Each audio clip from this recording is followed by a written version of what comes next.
Hi friends, welcome to my channel.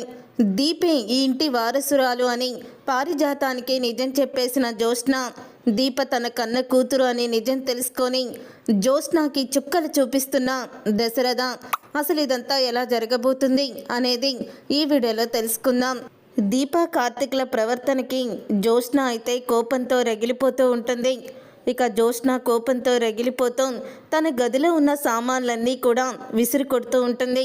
అప్పుడే ఇక పారిజాతం అయితే అడుగుతూ ఉంటుంది జ్యోత్స్నని, ఏంటే నువ్వు వీళ్ళ టార్చర్ ఎందుకు నువ్వు భరిస్తున్నావు? అగ్రిమెంట్ కాగితాల్ని చింపేసి ఆ కార్తిక్ని దీపని బయటికి గెంటేయొచ్చు కదా. ఇంకా నువ్వు ఆ కార్తిక్ నీకు దక్కుతాడని వాణ్ణి పట్టుకుని వేలబడుతున్నావేంటే? నువ్వు పెళ్లి చేసుకుంటే మీ అమ్మ ఆస్తి మొత్తం నీ పేరు మీదే రాస్తానని చెప్తుంది. మరి అలాంటప్పుడు ఏదో ఒక అబ్బాయిని నువ్వు కోరుకొని పెళ్లి చేసుకుంటే నీ జీవితం బాగుంటుంది కదా అని అంటూ ఉంటుంది పారిజాతం. అప్పుడే ఇక పారిజాతం పీక పట్టుకొని అంటూ ఉంటుంది జ్యోత్స్న, ఏం మాట్లాడుతున్నావు గ్రాని నువ్వు?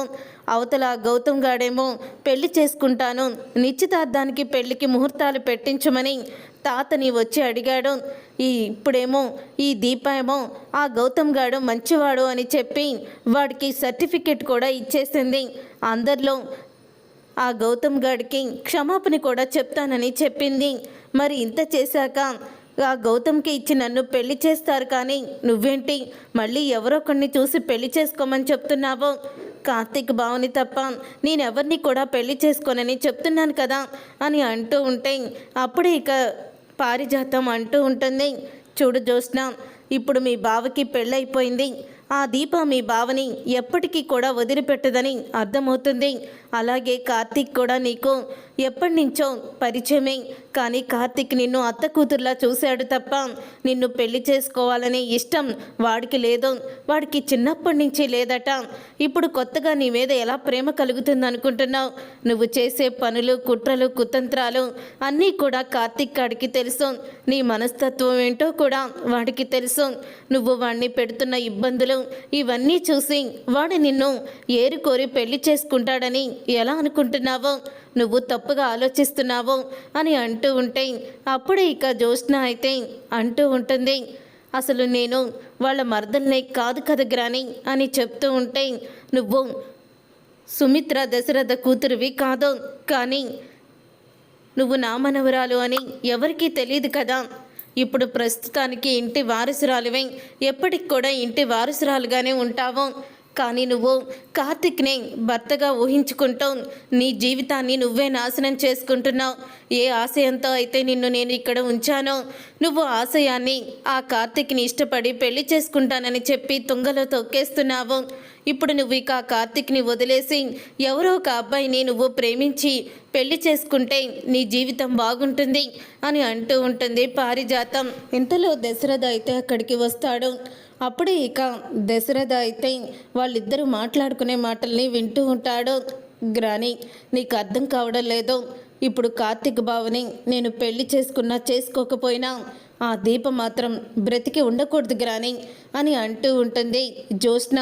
అప్పుడే పారిజాతం అయితే, ఏంటే ఎందుకు ఆ దీప గొడవ నీకు? మీ బావే వద్దనుకున్నాక మళ్ళీ ఆ దీప విషయం నీకెందుకో? ఇక వాళ్ళిద్దరినీ వదిలేసే అలాగా నువ్వు వేరే పెళ్లి చేసుకుందువు, కానీ వేరే అబ్బాయితో నువ్వు పెళ్లి చేసుకొని సంతోషంగా ఉండవు. పెళ్ళైతే ఆస్తి మొత్తం మీ అమ్మ నీ పేరు మీదే రాస్తానని చెప్పింది కదా. ఇక అసలు వారసురాలు ఎక్కడుందో ఎలా ఉందో కూడా తెలియదు. ఆ అసలు వారసురాలు ఎవరో కూడా ఇప్పటి వరకు దాసుకు తెలుసు అన్నాడు, కానీ నిజాన్ని బయట పెట్టలేదు. పోనీ దాసు ఏదన్నా నిజాన్ని బయట పెడతాడంటే దాసు ఎట్టి పరిస్థితుల్లో ఆ నిజాన్ని బయట పెట్టడం. ఎందుకంటే నువ్వు దాసుకి కన్న కూతురివి, నీకు అన్యాయం చెయ్యాలని దాసు ఎందుకు అనుకుంటాడో అని అంటూ ఉంటుంది పారిజాతం.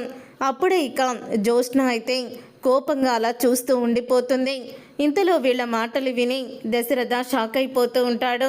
జ్యోత్స్న తన కన్న కూతురు కాదన్న నిజాన్ని తెలుసుకొని షాక్ అయిపోతూ ఉంటాడు దశరథ. అప్పుడే ఇక జ్యోత్స్న అయితే, గ్రాని, ఇప్పుడు దశరథ సుమిత్రల కూతురు ఈ ఇంటికి అసలు వారసురాలు వస్తే నువ్వేం చేస్తావు అని అడుగుతూ ఉంటుంది. జ్యోత్స్న అయితే, అప్పుడే ఎలా వస్తుంది? అసలు ఎప్పుడో చిన్నప్పుడో వెళ్ళిపోయింది. అసలు ఇప్పుడు ఎక్కడుందో ఎలా ఉందో కూడా తెలీదు. వచ్చినా వీళ్ళకి నిజం చెప్పినా సరే సాక్ష్యాలు ఏంటి, తనే ఇంటి వారసురాలని మీ దగ్గర ఏమన్నా సాక్ష్యాలు ఉన్నాయా అని చెప్పి వీళ్ళు అంటారు తప్ప వీళ్ళేమీ దాన్ని కూతురుగా అంగీకరించరు అని అంటూ ఉంటుంది పారిజాతం. ఇక పారిజాతం అన్న మాటకి అప్పుడు ఇక జ్యోత్స్న అయితే ఒకవేళ నీ కొడుకే వచ్చి అసలు వారసురాలు జ్యోత్స్న కాదు, జ్యోత్స్న నా కన్న కూతురు, అసలు వారసురాలు ఈమె అని ఇప్పుడు అసలు వారసురాల్ని తీసుకొస్తే అప్పుడేం చేస్తావు? నీ కొడుకు నిజమే చెప్తాడని తాత నమ్ముతాడు కదా, ఎందుకంటే ఇదంతా నువ్వే కదా చేసింది అని అంటూ ఉంటుంది జ్యోత్స్న. అప్పుడు ఇక జ్యోత్స్న అన్న మాటకి పారిజాతం షాక్ అయిపోతూ ఉంటుంది. వాడింతకు అలా చేస్తాడే, వాడు చెయ్యడు అని అంటూ ఉంటే చూడు గ్రాని, తప్పకుండా చేస్తాడు. అందుకని ముందుగానే ఆలోచించి నేను దీపని చంపేయాలని ప్లాన్ చేశాను అని అంటూ ఉంటుంది జ్యోత్స్న. ఇంటి వారసురాలికి జ్యోత్స్న దీపకి సంబంధం ఏంటే అని అడుగుతూ ఉంటుంది పారిజాతం. ఓసై మట్టి బుర్ర, నేను ఇంతలా చెప్తున్నా నీకు ఇంకా బల్బు వెలగలేదా? అసలు నేను దీపని చంపాలని ఎందుకు అనుకుంటున్నాను? కార్తీక్ దీప భావనైనా వదిలేస్తాను కానీ దీపని మాత్రం వదలనని ఎందుకు చెప్తున్నానో నీకు ఆ మాత్రం అర్థం కావడం లేదా? ఎందుకంటే ఆ దీపే ఇంటి అసలు వారసురాలు అని పారిజాతానికి నిజం చెప్పేస్తుంది జ్యోత్స్న. ఆ మాట విని ఒక్కసారి షాక్ అయిపోతూ ఉంటుంది పారిజాతం. అయితే ఇక పారిజాతం అక్కడికక్కడే కళ్ళు తిరిగి పడిపోతుంది. నాకు తెలుసుకురాని ఈ విషయం నువ్వు తెలుసుకుంటాగే జరుగుతుందని నేను ఎప్పుడూ ఎక్స్పెక్ట్ చేశాను అని జ్యోత్స్న అయితే వెంటనే నీళ్లు చల్లుతుంది పారిజాతం మీద. అప్పుడే పారిజాతం ఏంటి నువ్వు చెప్పేది అని అంటూ ఉంటే, నేను అందుకే మొన్నటి నుంచి మొత్తుకుంటూనే ఉన్నాను, నీ కొడుకు గతం గుర్తు చేసుకొని దీపకి బావకి నిజం చెప్పేశాడని నేను అనుకుంటున్నాను అని అంటూ ఉంటుంది జ్యోత్స్న. అసలు దీపే ఈ ఇంటి వారసురాలని చెప్పి నీకెలా తెలిసింది అని అడుగుతూ ఉంటుంది పారిజాతం. ఇంకెవరు నీ కొడుకే చెప్పాడు అని అనడంతో అప్పుడే ఇక పారిజాతం అయితే లేదు, అలా జరగడానికి వీల్లేదు, దీప ఇంటి వారసురాలు కాకూడదు అని అంటూ ఉంటుంది పారిజాతం. అయితే అందుకే గ్రాని నేను దీపని చంపేయాలని నానా రకాలుగా ప్రయత్నిస్తున్నాను అని అంటూ ఉంటే, అవును మరి దీపని చంపేస్తావు, దీపని చంపేస్తే మీ బావకి నిజం చెప్తే మీ బావ నిజం చెప్పేస్తాడు కదే అని అంటూ ఉంటే, చూడు గ్రాని, బావ మాటలు ఎవరు పట్టించుకుంటారో? తాతకి అలాగే మా మమ్మీకి కూడా దీప మీద ఎంత ద్వేషాన్ని పెంచానో నువ్వు కూడా చూసావు కదా. దీపని కన్న కూతురు కంటే ఎక్కువగా చూసుకునే మా మమ్మీ ఈరోజు భద్రశత్రువులా చూస్తుంది. అందుకని నేను ఇదే అవకాశంగా తీసుకొని దీపని ఏదైనా చెయ్యొచ్చు, చేస్తాను కూడా అని అంటూ ఉంటుంది జ్యోత్స్న. అప్పుడే దశరథ అయితే నా వారసురాలు నా కూతురు విషయంలో పిన్ని జ్యోత్స్న ఇంతకి తెగించారా? పిన్ని మమ్మల్ని ఇంతగా మోసం చేసిందా? ఇంత దుర్మార్గురాల? నాన్న మీద కోపంతో నా కూతుర్ని మాకు దూరం చేసి మా కూతుర్ని ఒక అనాథలా బ్రతికేలా చేసి తన మనవరాలని ఈ ఇంటికి వారసుల్ని చేసుకుందాం. లేదు, మాకింత ద్రోహం చేసిన పిన్నికి అలాగే నా కూతుర్ని చంపాలనుకుంటున్నా ఈ జ్యోత్స్నకి తగిన బుద్ధి చెప్పాలి, వీళ్ళకి తగిన గుణపాఠం నేర్పాలి అని దశరథ అయితే అనుకుంటూ ఉంటాడు. అప్పుడే ఇక దశరథ అయితే వెంటనే ఇంకా ఒక పేపర్స్ అయితే తీసుకువెళ్తాడు సుమిత్ర దగ్గరికి. పేపర్స్ని తీసుకువెళ్ళి సుమిత్రతో అంటూ ఉంటాడు, నేను ఒక వెంచర్ కొనబోతున్నాను కాబట్టి నీ సైన్ కావాలి సుమిత్ర, ఇక్కడ సైన్ చెయ్యి అని సుమిత్ర చేత ఆ డాక్యుమెంట్స్ మీద ఏమీ లేకుండానే సంతకం పెట్టించుకుంటాడు. సుమిత్ర తన భర్తే కదా అని ఇక దశరథని నమ్మి ఆ వైట్ కాగితాల మీద తనైతే సంతకం పెట్టేస్తుంది. అలా పెట్టేసిన తర్వాత అప్పుడే ఇక దశరథ అయితే వీలునామాని రాయిస్తాడు. దీప పేరు మీద శివనారాయణ తనకిచ్చిన ఆస్తి మొత్తాన్ని కూడా దీప పేరు మీదకి ట్రాన్స్ఫర్ చేసేస్తాడు.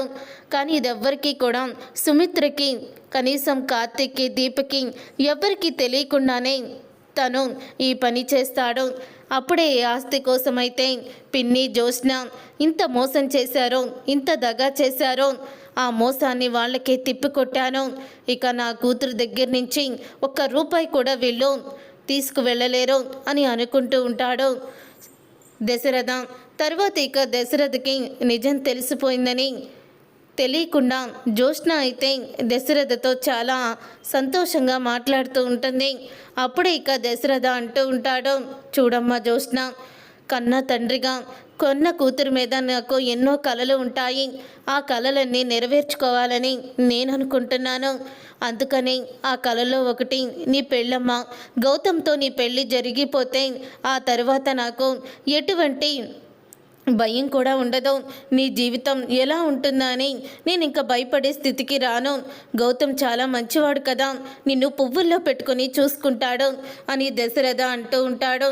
అప్పుడే ఇక జ్యోత్స్న అయితే, డాడీ మీరన్నా తాతయ్యకి చెప్పండి డాడీ, మీరు కూడా నా పెళ్లి గురించి ఆలోచిస్తున్నారేంటి? నేను ఇంకా కూడా సాధించాల్సినవి చాలా ఉన్నాయి అని జ్యోత్స్న అంటూ ఉంటుంది. నాకు తెలుసు, నువ్వు నా కూతుర్ని చంపించాలనే పనిని పెట్టుకొని చెయ్యవలసినవి చాలా ఉన్నాయని అనుకుంటున్నావు కదా. నాకు నిజం తెలిసిపోయాక నా కూతుర్ని నేనెలాగా బాధ పెట్టిస్తాను? నా కూతుర్ని ఎప్పటికీ కూడా నేను బాధ పెట్టించను అని అనుకుంటూ ఉంటాడు దశరథ. అయితే తర్వాత దీప అయితే కాఫీ తీసుకొస్తుంది.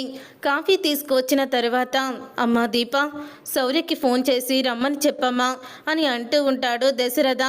ఎందుకు పెద్దయ్య గారు అని అంటూ ఉంటే, చూడమ్మా, వీళ్ళందరూ కూడా వారి వారి స్థానాల్ని పెట్టి మిమ్మల్ని పేర్లు పెట్టి పిలవమన్నారు. కానీ నాకు మాత్రం మీరెప్పుడూ కూడా నా అల్లుడు అలాగే కూతురులాగే, ఎందుకంటే కార్తీక్ నా మేనల్లుడు, నువ్వు కూడా నా కూతురు లాంటి దానివే కాబట్టి అలాగన్నాను అని అంటూ ఉంటాడు జ్యోత్స్న ముందే దశరథ. అయితే అప్పుడే ఇక దీప అయితే అంటూ ఉంటుంది, శౌర్యని ప్రతిసారి ఇక్కడికి తీసుకువస్తే శౌర్య ద్వారా నేను ఇంటి వాళ్ళకి దగ్గర అవ్వాలని చూస్తున్నానని కొంతమంది అనుకుంటున్నారు. అందుకని నేను ఇక్కడికి తనని రానివ్వడం లేదు అని దీప చెప్తూ ఉంటే, ఎవరో ఏదో అనుకుంటున్నారని మనమేంటమ్మా భయపడడం? మనం భయపడాల్సిన అవసరం ఎవ్వరికీ లేదు. అసలు ఎవ్వరికీ కూడా మనం భయపడి మన పరిస్థితిని మార్చుకోలేం కదా. మనకి మనమే ఆలోచించుకోవాలి. నాకు శౌర్యని చూడాలనిపిస్తుంది, నువ్వు శౌర్యని వెంటనే ఇక్కడికి రమ్మని చెప్పు అని అంటూ ఉంటాడు దశరథ. అప్పుడే ఇంకా జ్యోత్స్న అయితే, ఎందుకు డాడీ, మళ్ళీ ఆ శౌర్య వస్తే ఏదో ఒక గొడవ జరుగుతుంది, ఇంట్లో ఎవరిని కూడా ప్రశాంతంగా ఉండనివ్వదు ఈ దీప, అలాంటి దీప కూతుర్ని ఎందుకు మళ్ళీ రాణిస్తున్నారు అని చెప్తూ అడుగుతూ ఉంటుంది జ్యోత్స్న. అయితే అప్పుడే దశరథ అయితే తన కోపాన్ని తనలోనే దాచుకొని పైకి మాత్రం దశరథ అంటూ ఉంటాడు, చూడమ్మా జ్యోత్స్న, దీప తప్పు చేసి ఉండొచ్చు, ఏ తప్పు చెయ్యలేదు. పైగా మీ అమ్మకి ఇంట్లో వాళ్ళందరి మీద కోపం ఉంది. శౌర్య అంటే మీ అమ్మకి ప్రాణం. శౌర్యని తీసుకొస్తే తప్పకుండా మీ అమ్మలో కొంచెం చిరునవ్వు వస్తుంది అని అంటూ ఉంటాడు దశరథ. తర్వాత ఇక దీప కాఫీ అయితే తీసుకొస్తుంది. దీప కాఫీ తీసుకొచ్చిన తర్వాత అప్పుడే అనుకోకుండా జ్యోత్స్న డ్రెస్ మీద కాఫీ అయితే ఒలిగిపోతుంది. అప్పుడే ఇక జ్యోత్స్న అయితే దీపని కొట్టబోతూ ఉంటుంది. ఇక దీపని కొట్టబోతూ ఉండగా దశరథ ఆపి, ఏంటి, ఎందుకు నువ్వు తనని కొడుతున్నావు అని అడుగుతూ ఉంటాడు. చూడండి డాడీ, నేను కూడా కాఫీ తీసుకురమ్మంటే నా మీద కావాలని వంపేసి అని చెప్పి సమాధానం చెప్తుంది అని అంటూ ఉంటుంది జ్యోత్స్న. తను నిజంగానే చూసుకోలేదు. ఎందుకు ప్రతి దానికి కూడా దీపని అలా నిందిస్తున్నావు? నువ్వు ఇంట్లో పని చేసేవాళ్ళంటే నీకు అంత లోకువా? ఎవరైనా ఇన్ని తిట్లు తిడుతూ ఇంట్లో పనులు చేస్తారా? నీకు బాగా కూడా గారం ఎక్కువైపోయి మనుషులతో మాట్లాడటమే రావడం లేదు అని అంటూ ఉంటాడు దశరథ. ముందు మాట్లాడడం నేర్చుకో, ఎవరికి ఎటువంటి గౌరవం ఇవ్వాలో ఇవ్వు అని అంటూ ఉంటే ఇంతలో సుమిత్ర అయితే వచ్చేస్తుంది. అప్పుడే ఇక సుమిత్ర అయితే అంటూ ఉంటుంది, ఏంటండి మీరు, మిమ్మల్ని చంపాలని చూసిన ఈ దీపని సపోర్ట్ చేస్తూ మన అమ్మాయిని తిడుతున్నారేంటి అని అడుగుతూ ఉంటుంది సుమిత్ర. అప్పుడే ఇక చెప్తూ ఉంటాడు దశరథ, చూడు సుమిత్ర, కోర్టులో దీప హత్య చెయ్యలేదని మొత్తం సాక్ష్యాలతో సహా బయటపడింది. అయినా సరే నువ్వెందుకు నీ బుద్ధిని మార్చుకోవడం లేదో? దీప ఏ తప్పు చెయ్యలేదని కోర్టు వారే నమ్మారు, కానీ ఆ రిపోర్ట్స్ మారిపోయాయి అని చెప్తున్నావు. అక్కడ ఫోర్నిక్స్ రిపోర్ట్లు ఎవ్వరూ కూడా మార్చలేరు. ఒకవేళ మారిస్తే తర్వాత అయినా ఆ నిజం బయటపడుతుంది. అప్పుడు ఆ మార్చిన వాళ్ళకి కఠిన కారాగార శిక్ష తప్పకుండా పడుతుంది. దీప విషయంలో దీప ఏ తప్పు చేయలేదని నేను నమ్ముతున్నాను. నువ్వు నమ్మితే నమ్ము, లేకపోతే ఎప్పుడూ కూడా మనసులో ఒకలాగా పైకి ఒకలాగా మాట్లాడు అని అంటూ ఉంటాడు దశరథ. కానీ ఒక్కటి మాత్రం గుర్తుపెట్టుకో సుమిత్ర, ఎదురుగా కనిపించేవన్నీ కూడా నిజాలు కావు. తెర వెనుకల ఎంతో కష్టం ఉంటాయి, కానీ నటులు నటనని నటించలేరు. కానీ మనం చూసే 3 గంటలు లేకపోతే డైలీ సీరియల్లో పైకి కనిపించేంత తేలిగ్గా వాళ్ళు చెయ్యలేరు. ఎంతో శ్రమిస్తే కానీ ఆ నటన మనకి అందించలేరు. అలాగే ఇప్పుడు పైకి వీళ్ళ కష్టమే ఉందిలే అనుకుంటాము, కానీ తెర వెనకాల వాళ్ళ కష్టం ఎంతో ఎక్కువ ఉంటుంది.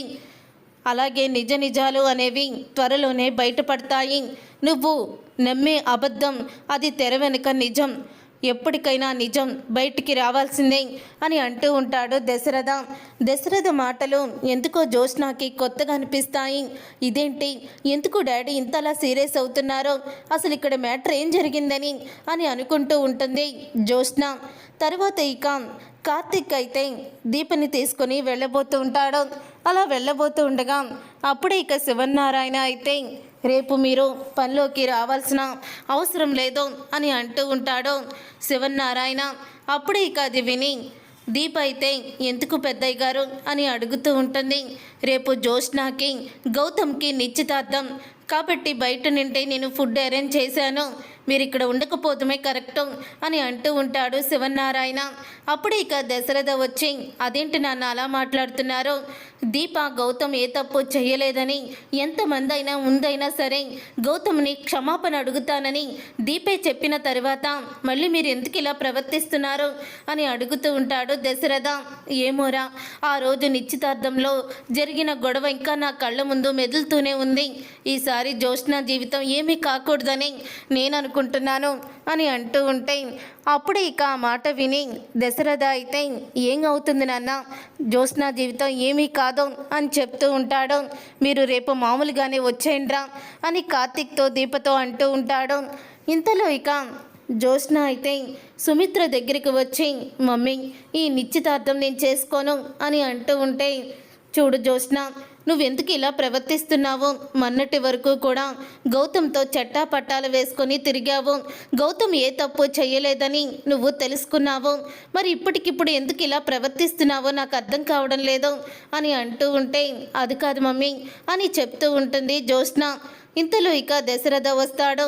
నువ్వు అవునన్నా కాదన్నా గౌతమే నీ భర్త, రేపు నిశ్చితార్థం జరిగి తీరుతుంది. ఒకవేళ ఇలాగే మారం చేశావంటే నేను మాత్రం ఊరుకునే ప్రసక్తే లేదు అని అంటూ ఉంటాడు దశరథ. అయితే అది కాదు డాడీ అది అని అంటూ తడబడుతూ చెప్తూ ఉంటే, చెప్పాను కదా నువ్వు గౌతమ్ని పెళ్లి చేసుకోవాల్సిందే, ఇక దీంట్లో వేరే ఆప్షన్ ఏమీ లేదు అని అంటూ ఉంటాడు. అప్పుడే ఇక జ్యోత్స్న అయితే కోపంతో రగిలిపోతూ ఉంటుంది. ఆ రోజు ఆ సత్తిపండుగాడు ఈ దశరథని 1 ఇంచు కిందకి షూట్ చేస్తుంటే ఈరోజు నాకు ఈ బాధ ఉండేది కాదు. ఇప్పుడు ఈ నిశ్చితార్థం నుంచి ఎలా తప్పించుకోవాలి అని ఆలోచిస్తూ ఉంటుంది జ్యోత్స్న. అప్పుడు ఇక గౌతమ్కి అయితే ఫోన్ చేస్తుంది. ఇక గౌతమ్కి ఫోన్ చేసి జ్యోత్స్న అయితే అంటూ ఉంటుంది, గౌతమ్ ఈ నిశ్చితార్థాన్ని కొన్ని రోజులు క్యాన్సిల్ చేయొచ్చు కదా అని అడుగుతూ ఉంటే, ఏమైంది జ్యోత్స్న, ఇప్పటికే మన పెళ్ళి ఆలస్యం అయిపోయింది అని అంటూ ఉంటాడు.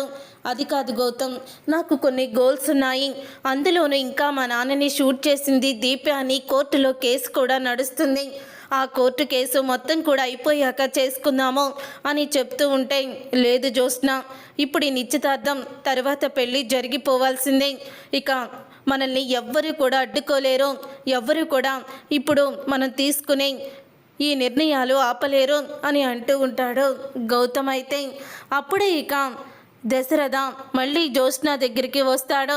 నీకేమన్నా పిచ్చి పట్టిందా, ఎందుకు గౌతమ్కి ఫోన్ చేసి నువ్వు ఇలా చెప్తున్నావు అని అడుగుతూ ఉంటాడు దశరథ. అప్పుడే ఇక దశరథ మాటలకి అంటూ ఉంటుంది జ్యోత్స్న అయితే, నేను గౌతమ్ని పెళ్లి చేసుకోను, అతనంటే నాకు ఇష్టం లేదు అని అంటూ ఉంటే, ఇదే విషయం మీ తాత దగ్గరికి వచ్చి చెప్పు, అప్పుడు వింటాడు అని అంటూ ఉంటాడు దశరథ. తర్వాత దశరథ ఇక దీపకి సహాయం చేస్తూ ఉంటాడు వంటగదిలో అలాగా. అప్పుడే ఇక దీపతో అంటూ ఉంటాడు, దశరథ అయితే పెద్దయ్య గారు చిన్నయ్య గారు అని కాదమ్మా, నాన్న అనే ఆ పిలుపులో ఏదో తెలియని కమ్మదనం ఉంది అని అంటూ ఉంటాడు దశరథ. అప్పుడే ఇక దీప నాన్న అని పిలుస్తుంది. ఇంతలో ఇక ఇది విని జ్యోత్స్న వెంటనే వచ్చి, నీకెన్నిసార్లు చెప్పాను మా నాన్నని నాన్న అని పిలవద్దని, నీకు అసలు సిగ్గు ఇవ్వలేదా దేవుడు అని అడుగుతూ ఉంటే, నేనే పిలవమని చెప్పాను, దాంట్లో తప్పేముంది అని అంటూ ఉంటాడు దశరథ. తను నన్ను నాన్న అనే పిలుస్తుంది, నీకు ఇష్టమైనా లేకపోయినా అని అనడంతో ఇక షాక్ అయిపోతూ ఉంటుంది. చూసారుగా ఫ్రెండ్స్, రాబోయే కథలో ఖచ్చితంగా ఇలాగే జరగబోతుంది. మరి ఇలాగే జరగాలని మీరైతే కోరుకుంటున్నారా? అయితే వీడియోని తప్పకుండా లైక్ చేసి ఛానల్ని సబ్స్క్రైబ్ చేసుకొని పక్కనే ఉన్న గంట సింబల్పై ఆల్ అని క్లిక్ చేయండి. అప్పుడే మేము పెట్టే ప్రతి వీడియో మీరు మిస్ కాకుండా చూసేయవచ్చు.